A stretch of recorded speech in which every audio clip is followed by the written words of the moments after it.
G'day guys and gal. If you know anything about Warhammer 40k, then you've probably heard the name Sigismund, the legendary Imperial Fist swordsman who was seemingly quite literally unbeatable at his prime. During the Siege of Terra, he was given the directive of basically going up to every single Chaos champion he could find and then murder their ass. He did so without issue. Even when he was over 1,000 years old and had slowed down and weakened with age, he still technically beat Abaddon, the greatest Chaos Space Marine warrior to ever live, only getting killed due to some bullshit hacks regarding Abaddon's ability to tank a greatsword through the chest. But with that said, was he actually unbeatable when matched up against every single Space Marine in existence? I don't necessarily think so. Although he could win against the rest, there are at least 5 other Space Marines who could put our legendary Terminator into an early grave. Before we get started, you guys and gal are absolute legends. The 500k merch drop was a massive success, by far the biggest we've ever had. The robe sold out within 8 hours, the t-shirts within 24 hours, and the water bottle as well. That leaves us with 20 of each colored hoodie, 40 pairs of slides, and a ton of singlets. You might be wondering why the singlets haven't sold out yet. It's by far the best design. And we have in fact sold way more of the singlet than everything else combined. Well, that is because I got a feeling that only in Death Does Duty End would get a few of your dicks wet, so I put in a massive reorder prior to launch. Thus, we have more or less as many as we need. I expect the slides and hoodies to be sold out within the next 12 to 24 hours, and the singlet I'll keep up for the next 48 hours in all sizes. After the 48 hours, everything's gone. None of these designs will ever return, so if you wanted to be one of the few people on the planet with this merch, especially with the singlet, then link is below. Fucking love your work, guys and gal. This has been an incredible result for an incredible milestone, all thanks to you. Today we'll go over 5 Space Marines from across the entire timeline that I believe could have beaten Sigismund, even up against his Demon God Super Saiyan Kaioken x20 Fiesta mode. Keyword is could, doesn't necessarily mean they would. Let's get into it. Before we get into the names, let's briefly discuss why Sigismund was such a beast. Sure, he had the natural talent for swordsmanship, but that just wasn't all it. Sigismund was ruthless and single-minded. Any hole was not his goal. There was only one hole for him, and it was the hole that was left in the enemy as he pulled his mighty sword free.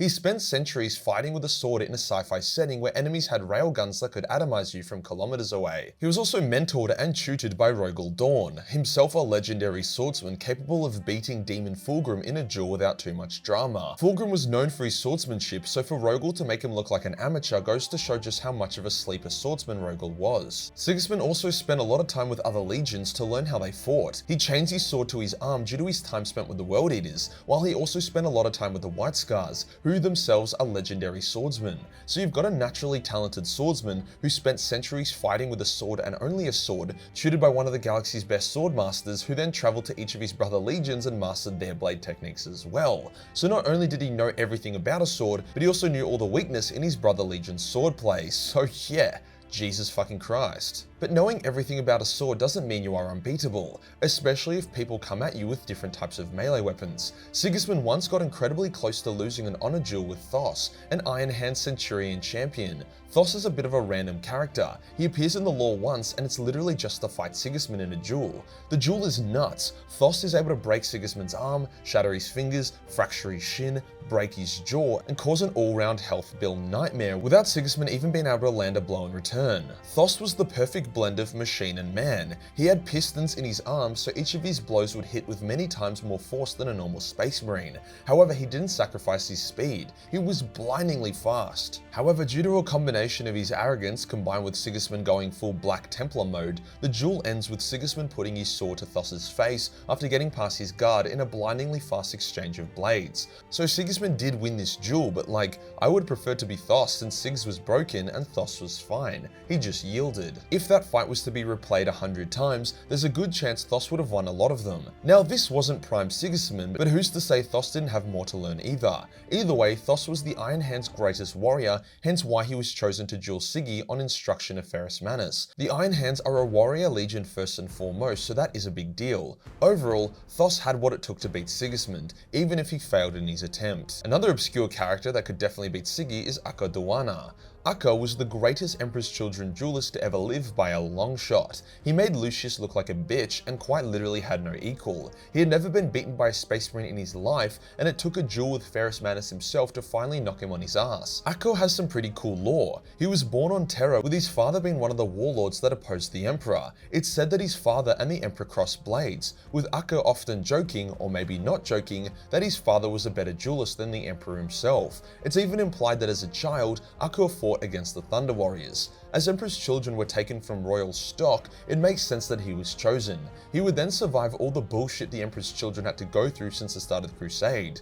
After that, he went to the Iron Hands to learn and train, since Fulgrim and Ferrus were very close during this time. There, he was unbeatable in the dueling cages. He even beat Gabriel Santar, the Iron Hands' first captain, multiple times without issue. He beat Ultramarine Chapter Masters, multiple Morlocks simultaneously, and pretty much everyone else and their cat. It was only when Ferrus took him on that he was finally beaten, but even that wasn't a quick easy fight. He was able to dodge multiple attacks and land numerous blows before Ferrus finally punched him in the chest, caving in his armor and shattering his rib plate. Even as he lay there broken, he laughed, as he got so much pleasure from the joy of dueling and getting to experience the might of a Primarch. Sadly, Acca died before the heresy begun while being a hero during a difficult compliance, so we never got to see him unleashed upon other Space Marines. However, I would like to think he would have stood shoulder to shoulder with Sol Tarvitz on Isfun 3, slaughtering traitors by the dozen. This next one might be a bit of a cop-out, but the video is who could beat, not who could win an honor duel, so I firmly believe that Ahriman of the Thousand Suns could beat Sigismund, not in a fair fight of course, but by shooting enough lightning out of his dickhole until Siggy eventually went kaput. Now you might think that any psyker should be able to delete Siggy without issue, since amazing swordsman skills doesn't do a whole lot against invisible magic powers that can open you up like a tin can. But it's not really that simple. When you want to pop someone, you don't just click your fingers, you need to break through their mental barriers and then you can do what you want. Often this isn't hard to psychers as their mental power is way higher than most people, but for a single-minded beast like Siggy, his mind ain't so easy. He also had like a blessing or some shit from the Emperor, kinda like the Custodes, that gives them an innate resistance to the more bullshit hack psyker powers. He's also extremely fast. You would really struggle to lock onto him, hence I think only a sorcerer like Ahriman could even get close to managing it. Sure, it wouldn't be quick or easy, and yes, Siggy has a solid chance of breaking through Ahriman's magic and cutting the wizard in half, but Ahriman also has a solid chance of incinerating him with a blanket of warp fire, or atomizing him with lightning, or doing the 1001 other methods of ending his life. During the Siege of Prospero, the Thousand Suns were massacring the Space Wolves until the Sisters of Silence got involved and nullified their powers. Modern day Ahriman is leagues more powerful than he was then, so I am confident he could get the dub.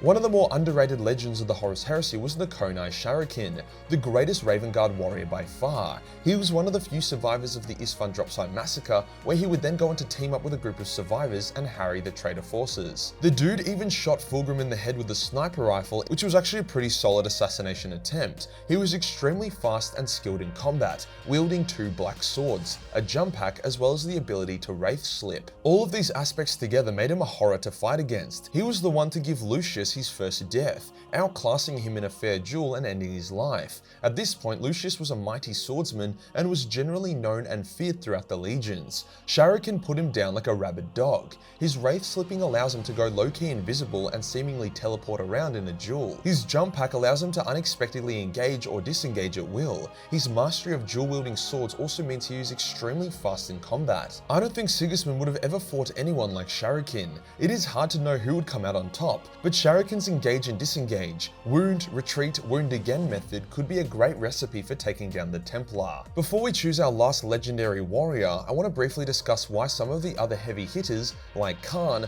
are not on this list. Khan was quite literally killed by Sigismund during the Siege of Terra, when they were both at their peak. It wasn't a super close run thing. Sigismund was cold righteousness, which scared Khan, as Khan was butchered. Abaddon also doesn't stand a chance against Prime Siggy, as evident by him almost losing to Old Man Siggy. Even someone like Tyberos, a massive juggernaut, would probably struggle, as Sigismund's speed and skill would be able to overcome his girth and power. I'm also not including Asterian Malok here, as we don't really get to see much of him in action, just the implications that he is deadly.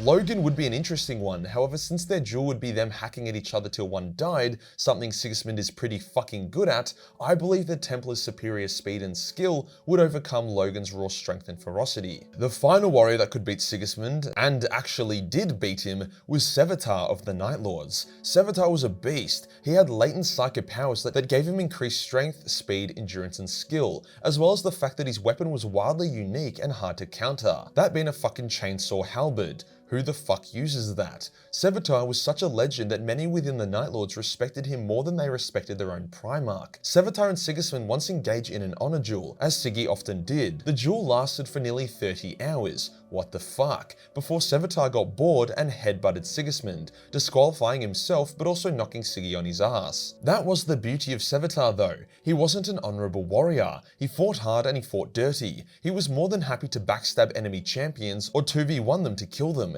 He didn't give a shit about epic moments or speeches. He just laughed as he killed. Humiliating his enemy brought him a lot of joy. It's hard to say if Savitar could have beaten Sigismund during Siggy's prime or in a fight to the death, but just as Siggy's skill increased, Savitar's psychic powers did also. He actively suppressed these powers, however if he unleashed them it could have been an entirely different story. We haven't actually discovered Savitar's fate in the lore yet. Most think he died during the Siege of Terra, but others think he might still be alive. Perhaps even as a secret loyalist. Hopefully time will tell, as Sev remains one of the greatest characters in the entirety of the Horus Heresy. If you enjoyed the video and you want to support the channel, then pick up the Majorkill 500k merch. Singlets will be available for the next 48 hours, then they are gone for good. Hit the subscribe button and hit the real subscribe button for more dualistic content. Join the Discord for more memes and I'll see you on the next one. Peace.